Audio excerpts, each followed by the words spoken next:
to the ER. Do these guys have any idea what they are talking about? Get squared away. Spiritual. Get squared away. Emotional. Get squared away. Mental. Get squared away. Physical. The podcast that'll help you get squared away. All right, so this one's weird. Podcast can be a little different today because I'm leaving town today at noon. Martin was unable to meet up to record, and I need to have something up by Sunday. So I was like, how should I do this? I was talking to Martin. I was like, hey, why don't I do like an individual recap? A lot of the stuff we've talked about, explain some stuff, talk some shit, put it out there, and then maybe this is something that people like as like an in-between episode or something. So I want to start off this podcast with a little story that I think I told on the last one, or maybe high spotted on the last one. And it's of this grandfather. And this grandfather is telling his grandson, and he's talking about this battle that's going on inside of him. And the battle is between a dark wolf and a light wolf. And the dark wolf represents all the bad things that are happening. It represents greed and envy and hate. And it represents the ego, and it represents all this shit, right? And the light wolf, the white wolf, represents love and trust and enlightenment and inclusion and all of this stuff that is positive in your life, all the positive values. And these wolves are battling back and forth. And he's telling his grandson, and the grandson looks and he's like, well, who's winning?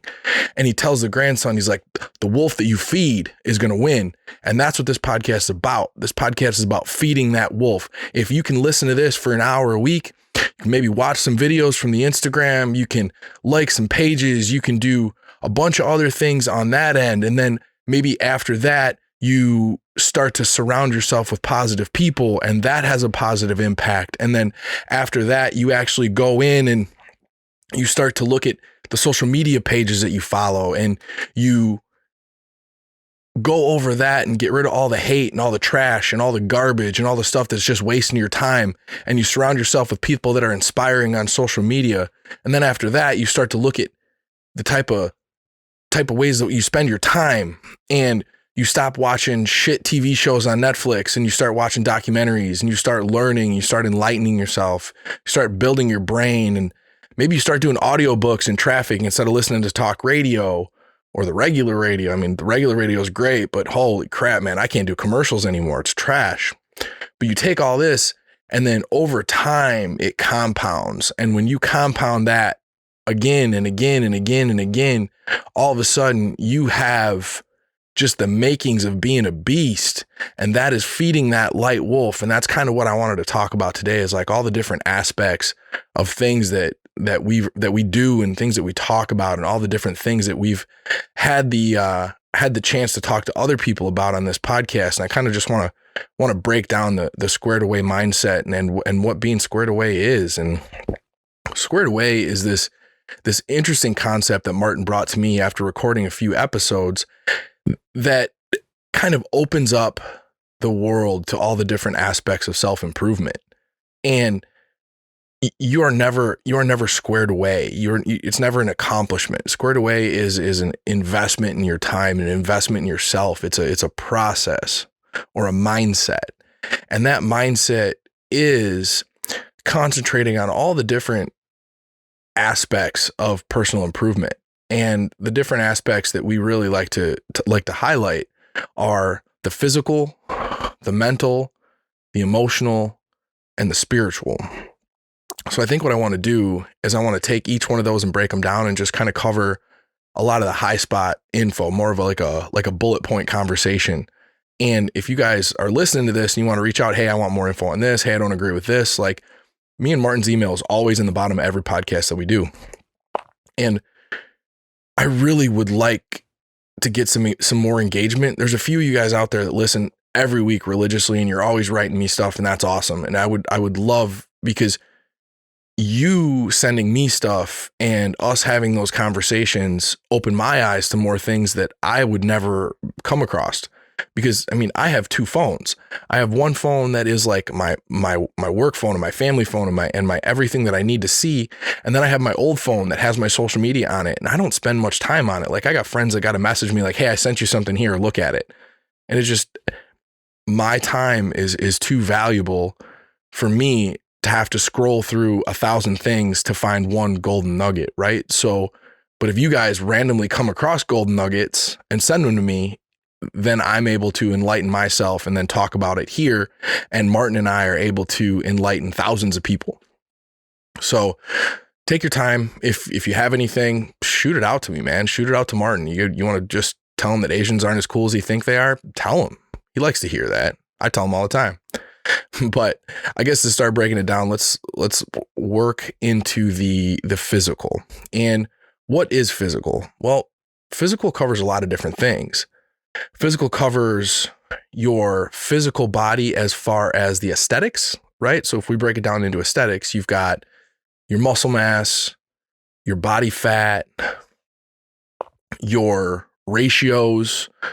With good ratios, you build confidence. With confidence, we start to get into the mental aspect, but it also goes to the ability of your body, right? Like if you have a muscle car, right? You got a big jacked muscle car, but you can't do a damn thing with it, then what's the point? So we got to talk about the physical in its form and its function. And so when we start to talk about form, the first thing we got to look at, because we're in America, is your body fat. So where is a good place to be body fat percentage wise? Well, for everybody, that answer is going to be a little bit different, but I tell you, for nobody, that answer is 28 or 30. 28 or 30, a BMI of 28 or 30 means you are unhealthy. Fat to that level causes inflammation, a ton of inflammation. Inflammation is what causes damage to joints and to cellular linings. Even inflammation has been speculated and possibly proved that it causes the cells to expand. And if you're only listening to the audio on this podcast, I apologize because like I'm doing hand signals here. But if you have these cells in your brain and they are like a dopamine receptor or a serotonin receptor, and they have like these square edges or hexagon edges or however you want to look at it, and then those receptors work in one way. The dopamine is shaped in a specific way. The dopamine molecule is shaped in a specific way, and it can only fit in there. Well, if those cells are like bloated, right? Like that serotonin and dopamine can't get in there. And it is part of the cause of like anxiety and depression and stuff like that. So if you're feeling a lot of those negative feelings emotionally, and that gets into the emotional, then first we need to take a look at the meat wagon. And if the meat wagon is unhealthy, then we need to look at that. And so if you are carrying a ton of extra body fat, you're likely inflamed. What else is a problem? Well, you're also carrying around a ton of extra weight.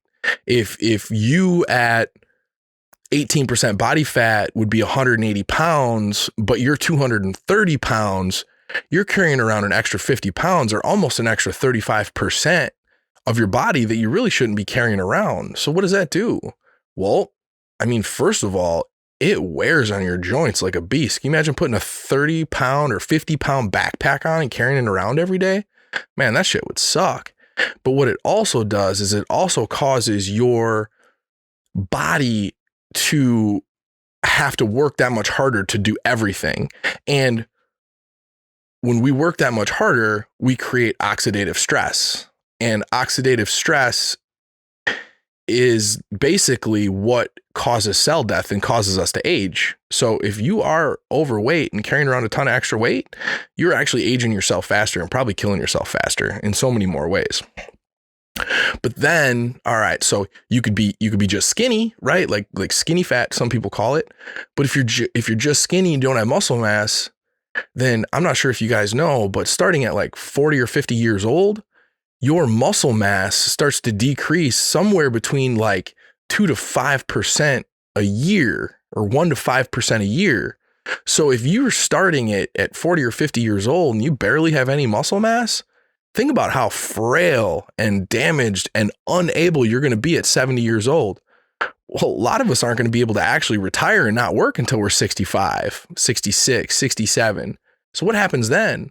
Have we just worked our entire life to then be frail and die? Fuck that. So we need to concentrate on losing fat and putting on muscle. So how do we put on muscle? And first things first, right? Like when I start to talk to people about body recomposition, like there's a hierarchy of things that we need to do. And number one is we need to get our sleep in check, right? Because it doesn't matter how hard you work or how good you eat. If you are getting shit sleep, you are not going to be able to maintain it. You're not going to be able to repair and recover, and you are not going to be able to put on muscle mass. So we need to get our sleep in check. For some people, that means, 5-6 good hours. For some people, that means 7-8 good hours.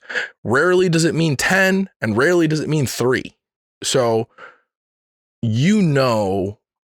where you feel good and where you feel recovered, right? And most of us do.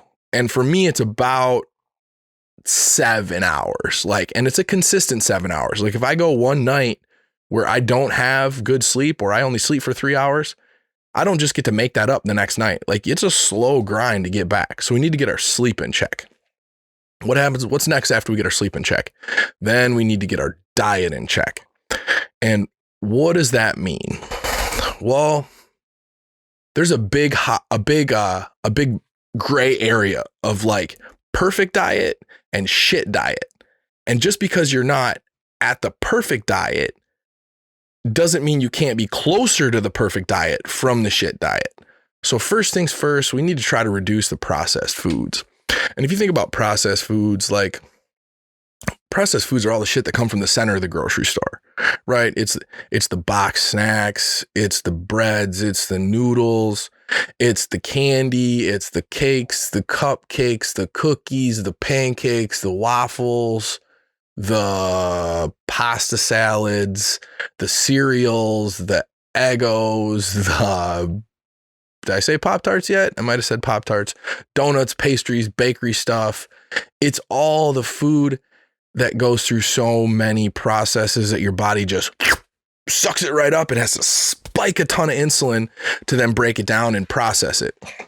Because what happens is, like, if I eat 30 grams of carbohydrates in an apple, which would be like an apple and a half or 2 apples, right? If I eat 30 grams of carbohydrates in an apple, all the sugars that are in that apple, my body has to break down those cells to get to that sugar. So it's kind of like, you think about this, and I talked about this in the nutrition podcast. It's like breaking down wood or burning wood, right? Like if I put a chunk of wood in a fire and I light it on fire, it's going to like take a real slow turn to get it to burn, or slow time to get it to burn. And then it's going to burn slow and it's going to burn long. Versus if you guys have ever burned cardboard is just processed wood. That's like your cereal, right? So the same amount of carbohydrates, or the same amount of energy, because that's all a calorie is a measurement of energy. That same amount of energy in a processed form is like burning cardboard. And if you guys have ever burned cardboard is like, you light it up and it burns super hot, like your face is melting. You're like, what is going on? And then all of a sudden it burns out and it's gone. And the problem is in your body, when that happens, your body has to spike a ton of chemicals to process that energy, because you can't just raise your blood sugar or you'll die. Like if your blood sugar went that high. So what it does, it needs to spike your system full of insulin. Well, when you spike your system full of insulin, insulin is a fat storage hormone. So if I eat an apple and it's 30 carbohydrates, let's say my body has to use 3 units of insulin, and these are arbitrary measurements, but it has to use 3 units of insulin to process that sugar. And that's over a half an hour or 2 hours. Well, then that is a slow secretion of insulin into my system. It's like burning cardboard. My body can burn the energy as I'm using it, because as I'm walking around, as I'm breathing, as I'm sitting here, as I'm talking to you, I'm burning up energy, right? What happens when I eat that, wafer cereal, whatever you call that crap? Well, then all of a sudden, for the same 30 grams of carbohydrates or 30 calories, I don't even know what I was talking about, which unit of measurement I was talking about. I think I was talking about grams of carbohydrates. My body has to use 15 units of insulin, and that 15 units of insulin comes in like 20 minutes. Well, then all of a sudden my body's like, look at all this energy we got, let's store it as fat. And it just sucks it into all your fat cells. that's why we need to stay away from processed carbohydrates. And then you want to talk about like sugar coated covered cereal, right? Like then we're not just getting like the processed carbohydrates. We're getting the processed carbohydrates spiked with a little of that crack, a little bit of that sugar crack. And we spike it with that sugar crack. That's like pouring fucking gasoline on cardboard. And it's like, woof. And then all of a sudden your body's, then that's when you need a nap, right? That's like after the ice cream cone. Me and Martin talk about ice cream all the time. We love some fucking ice cream. But so that's the biggest thing with your diet. When you need to, first thing is like try to reduce the processed carbohydrates. And then after we reduce the processed carbohydrates, then the next big thing we need to do is we need to try to get our protein intake up. Because our protein intake, the biggest thing about protein is that's what our body uses to repair muscles and build muscle fiber, because muscle is protein. Like that's where it comes from on the animal, and that's where it goes to in us. So we should be somewhere around like 3/4 grams to a gram of protein per pound of like lean body mass. So let's go back to that guy that's 230 pounds, but really at a healthy body fat percentage, he would be like 180 pounds. So he should be somewhere between like 150 to 180 grams of protein a day.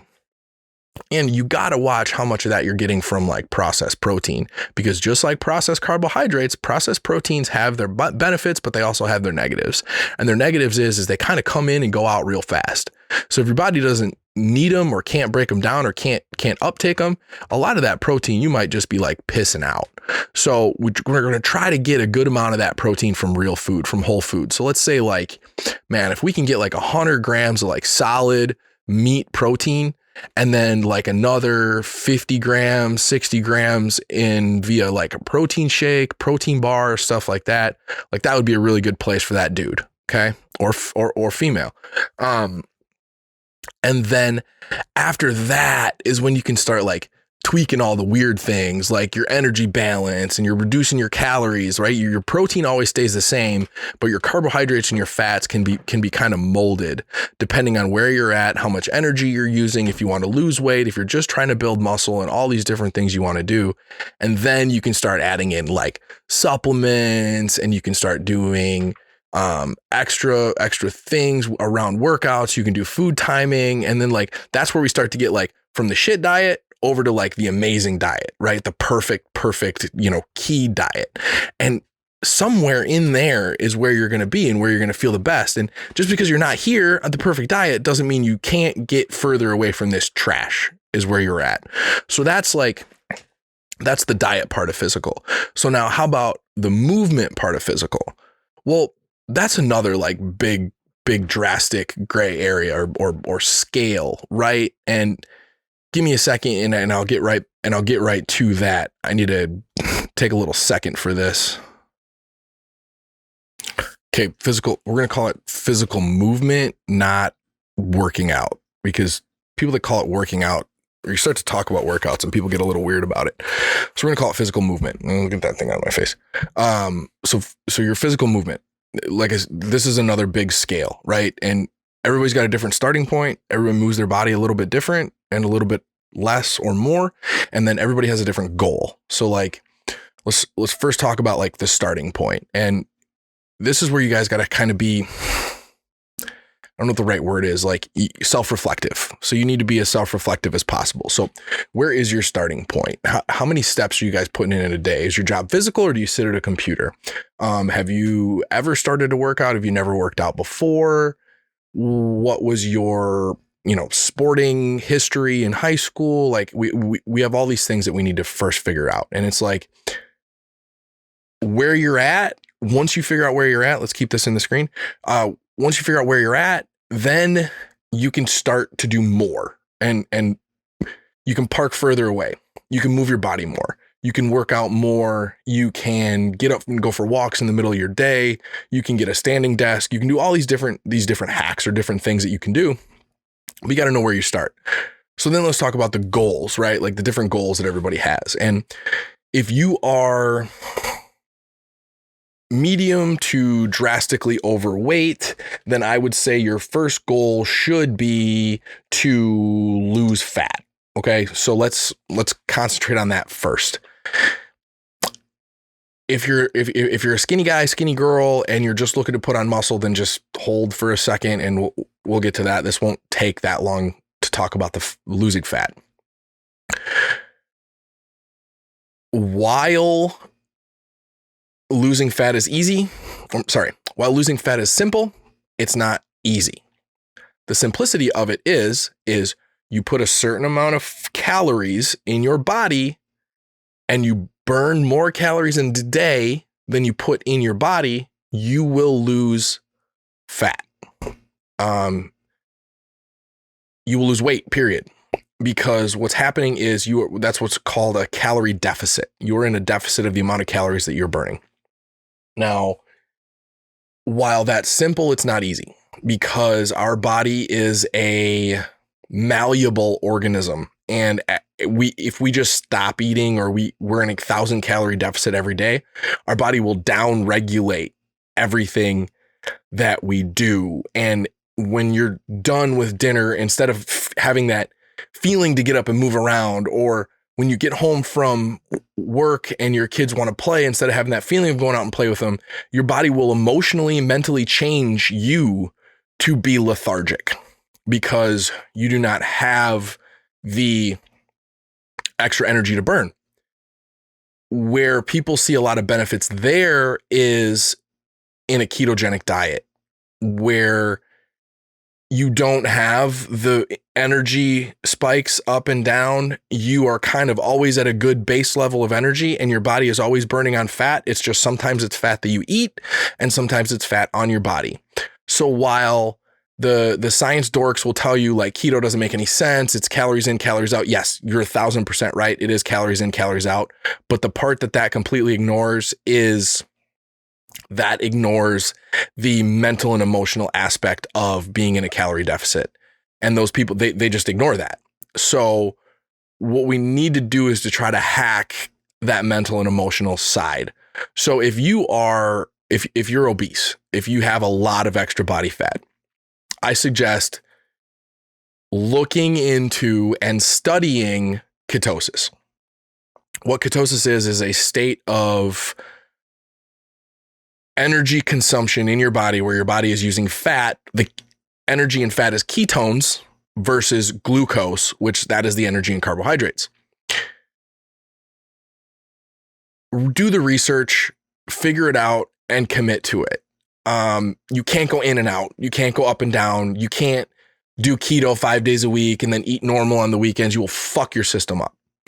But if you are drastically obese or obese and have a lot of extra body fat, what ketosis will do, what being in ketosis, which means eating probably 50-60% of your calories in a day coming from fat, and then being in a calorie deficit, what that will do is, and you have to have that calorie deficit. You can't eat 5,000 calories of fat a day and expect to lose any weight. I promise it will not work. But eating fat, a good amount of fat, a high percentage of your daily intake in fat, adding in enough protein to be muscle sparing, and then being in a calorie deficit. What that does over time is that actually completely resets your metabolic disorder, which if you are obese or drastically obese or morbidly obese, you have metabolic disorder. So not only does your body use extra insulin because of the food that you're eating, it actually reduces your insulin sensitivity and you have to use more. So it's like a compounding effect. So learn about ketosis, message me. I'll talk to you about it. Maybe I'll try to do like a full write-up on ketosis. I'm not like a super science dork when it comes to the science behind it, but I understand how it works and I understand why it mentally improves. But so think about that. At all else, if you want to lose fat, you should be in like a 300 to 500 calorie deficit for the day. So there's a lot of calculators all over the internet that will give you your basal metabolic rate. You can put in your energy levels, your height, your weight. You can do all these different things and it'll give you a suggestion. And then you can kind of go from there and figure out where you should be. Track your food. Download the MyFitnessPal app. Figure out what you're eating and then be in a calorie deficit. Okay, that's losing fat, right? All right, putting on muscle. our body wants to be strong, but it wants to be efficient. So if it thinks that food is always scarce, it is not going to pack on a bunch of muscle. So if putting on muscle is your goal, we're going to need to be at maintenance calorie dose or a little above for our body to be like, okay, like I'm in a healthy state. It's time for me to actually start getting stronger. And then as you lift heavier weights and do more movements and stress your body, it then, as a compensatory mechanism, recovers, puts on muscle. So let's say your basal metabolic rate after multiple calculators averages out to like 2,200 calories a day. So we're going to say 2,200 to 2,400 calories a day. And then how are we going to lift? Well, if we want to just get stronger, we're going to lift weights that put us at like a 2 to 5 rep, and we can't do any more. And then we're going to wait a few minutes in between sets, and then we're going to do another 2 to 5. And we're going to do that like somewhere around 5 to 10 sets a week. And we're going to give ourselves a lot of time to recover, because this is what's called powerlifting. You're literally just getting stronger. You're not necessarily putting on a ton more muscle, although you will put on a little more muscle. If we want to put on muscle, we are going to up those reps, drop the weight down to where between 8 and 12 reps, we are gassed. Like 8 on our 9th rep, we're grinding to get it out, right? And then we're going to wait a minute and we're going to do another set. And we're going to try to get between 10 and 20 sets a week in for each of our big movements. And that's going to tell our body to hypertrophy, which is put on muscle mass. So that like high spots all of that part of the physical. As you're doing that, you will notice a lot of mental and emotional benefits. So next, let's kind of roll into the emotional. So what do we mean by emotional health, and how can you improve emotional health? Well, emotional health is, a lot of it is going to be like your reaction to the world and your emotional well-being about yourself. So first, your reaction to the world is going to come down to your mindset. And that's when we start to talk about the growth mindset, and we start to talk about meditation. And by meditation in this aspect, I don't necessarily mean like hoorah, rah, Indian circle meditation. What I mean is mindfulness. And mindfulness is literally just being aware of what's going in your mind, because I've talked about this a ton, but there is stimulus, which is something that happens to you. And then there is reaction. So it's stimulus, boom, hits you, and then your reaction of how you react to it. Again, if you're not watching the video, you're just seeing us. I'm doing a bunch of weird hand movements that don't necessarily make sense to audio, but without mindfulness, that gap between stimulus and reaction is tiny. It's like minuscule. It's almost like those balls that you drop, and one ball hits another ball and then they fly back and forth. I don't even know what those damn things are called, but it's like that.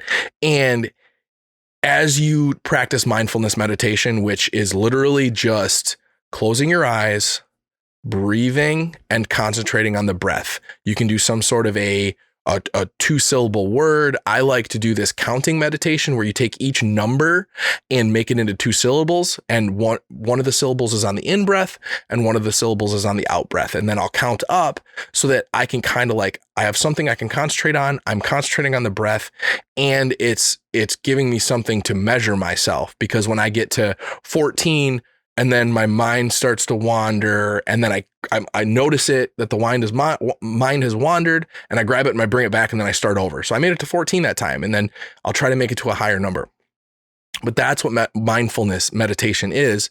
And as you practice mindfulness meditation, you take that tiny little gap of between the stimulus of whatever happened to you and then your reaction, and you build the distance between those.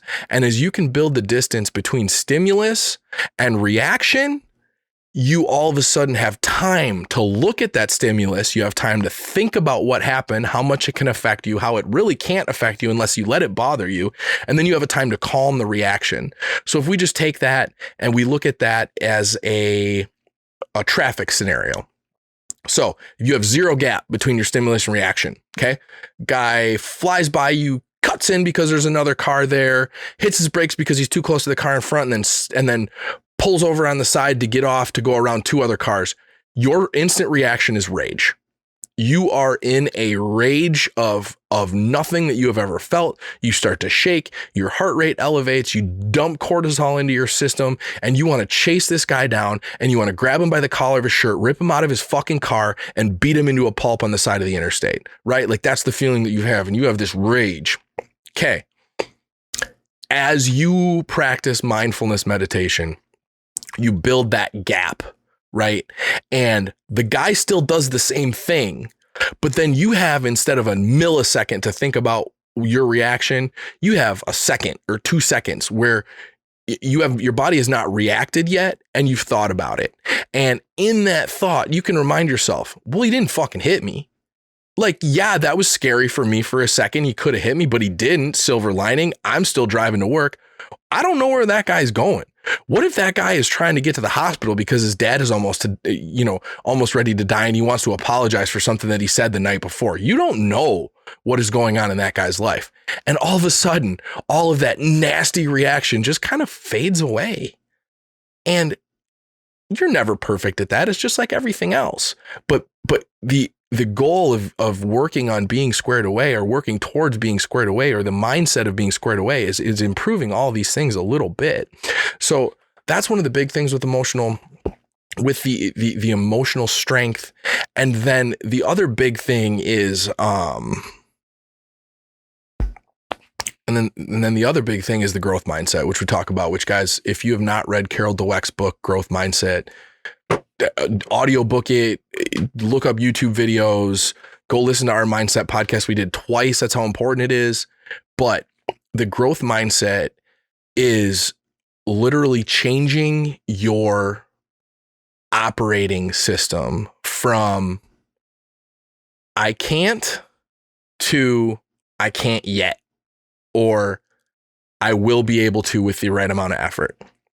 And while that sounds, it's just like the calories in, calories out bullshit. While that sounds super simple, it is super simple. It's just not easy. But why? What does Carol talk about? What is the science behind this, and why would we do it? Well, this is so drastically important to everything that you want to achieve in life, that when they tested growth mindset versus fixed mindset people, internal biases that actually reduce the output of people. So generally, because of external biases and internal biases that people have, well, actually just because of internal biases, if in a study, if a certain group of people, whether it be a minority or a sex, females, are cued at the beginning of a test, like a simple cue, like women generally don't do as good on this test because they're not as analytical, but just try your hardest. That is a cue. That would actually reduce the average female score versus male score in that group versus the alternate group, which was not cued. Okay. Here's where the mindset shit comes in. The people who prior to this were tested and were in a growth mindset. They had a growth mindset. They were just, because there is fixed and growth mindsets, those people's scores were no different between the sexes. That is insane. That right there should be that should be screamed from rooftops. If you have a growth mindset, then internal biases do not affect your performance. Think about that in an applicable setting in our country. If you have a growth mindset, being told that your group, whether it is your sex, your age, your race, your mentality, your income level, your state that you're from, your city you're from, the school that you're from, whatever, will have zero effect on your ability to perform. That should be yelled from rooftops and told, but we don't talk about it because we don't want to actually, like, at that point, we would have to admit that there's differences between people. And the thing is like, there are differences, but there's good and bad differences. Come on, people, we're not that ridiculous. But that is the biggest thing with growth mindset. So how do you build a growth mindset? Well, a lot of mindset is bred into you, and it is your nurture or your household your parents, your school, like growing up. But as an adult, if you want to build a growth mindset, you need to change your programming or change your mindset by the way that you talk to yourself. And right there brings us back to what we just talked about, which was mindfulness meditation. You need to be mindful of yourself so that you can change your attitude in those situations slowly over time. This isn't like one day I'm a fixed mindset, next day I'm a growth mindset. This is another big scale. We could be here, we could be here. We're going to be somewhere in here, and we just want to try to get better. So if we work on our mindfulness meditation, we can then slowly start to change the way that we talk to ourselves in our head. And when something comes up that we want to try, but we're scared of, or something that we don't know how to do, we can slowly change that initial, right? Stimulus. Okay, I see that. I would like to do that, but I don't know how. Okay, reaction. I don't know how to do that. I'm not going to try it. 2, we change that then because we've built that big gap between our stimulus and our reaction. We change it to, I don't know how to do that yet, but I want to learn. And once I figure out somebody that can teach me, or I figure out a place for me to learn, I'm going to put in the effort because I know that practice of doing something is going to make me better at it. So that is our emotional. So we've gotten through the physical and the emotional. And now let's cover the mental, because the mental is literally just expanding your mind, always expanding your mind, always growing. So why expand your brain? Why work on your mental strength? Well, there's like some surface level stuff there, right? Like the smarter you are, the more you can get done, the more interesting you are to people, the more conversations you can have, the more value you can add to people's lives. Like there's all this surface level stuff. And that makes sense. It does. It's like, I shouldn't have to talk about that aspect of why to grow your mental strength, your mental capacity, your vocabulary, your knowledge base, your everything that goes along with growing. But there's also some really interesting functional stuff in there that happens. And if you are not aware, there is a nun study, and it was a ton of nuns that were donated their brains to science. And the nice thing with this study is, as far as from what I've read, that people really love about the study is nuns on average live a similar existence.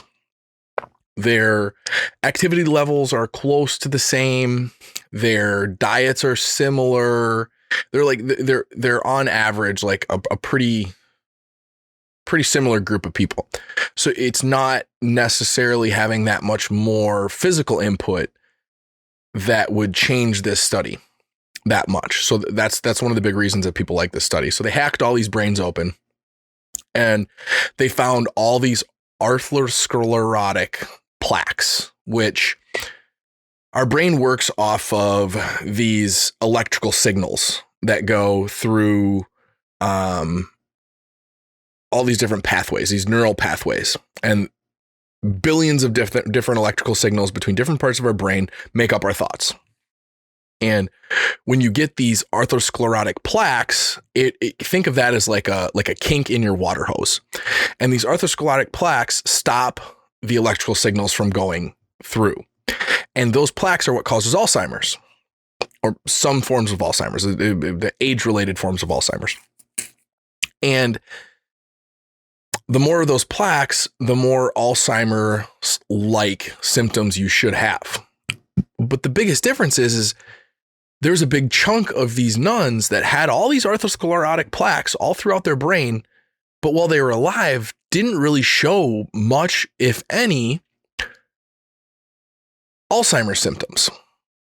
So then they started to look at what the difference between the nuns that showed a ton of symptoms and the nuns that didn't show a ton of symptoms, that all had a large amount of these plaques on the buildup of their neurons. And what they found was the nuns that were always concentrating or regularly concentrating on growing their brain and building their knowledge base, because what you're doing when you're growing the functionality of your brain is you're building new neuron connections. Well, the speculation is that all those old pathways, the information that relied on those old pathways, as those old pathways started to build up with plaques, the neuron connections or the electrical neurons could travel through the new paths that were being built. And so you didn't have the same sort of Alzheimer's-like symptoms that you had in the nuns that were very mentally stagnant and just kind of did the same thing every day and were not growing their brain, not reading new things, not learning new things. And so right there, like, that should be another one of these things that we're shouting from the rooftops, like, grow your brain, build your knowledge base, improve this part of your life, because it's going to have compounding effects for 50 years to come. So that's the biggest thing with mental. And then with spiritual. If you guys have never read Viktor Frankl's Man's Search for Meaning, basically Viktor Frankl was in a Nazi concentration camp, and a majority of the people around him at some point in time all just kind of gave up.